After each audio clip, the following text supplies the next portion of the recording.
మొన్న వచ్చిన క్యాష్తో గోల్డ్ కొంటే బెటరా లేకపోతే ఏదైనా ల్యాండ్ మీద ఇన్వెస్ట్ చేస్తే బెటరా? మామూలుగా స్టాక్ మార్కెట్ ఇన్వెస్ట్ చేస్తే నీకు తెలియదులేమ్మా, చాలా రిస్కీ. ఊరుకో.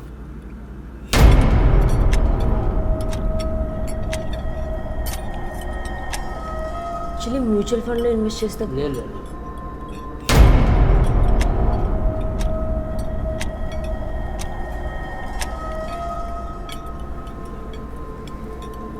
ముందు తను చెప్పేది విందామా? నువ్వు చెప్పు. మ్యూచువల్ ఫండ్స్ అంటే మన డబ్బులు డిఫరెంట్ ప్లేసెస్లో ఇన్వెస్ట్ చేస్తాం.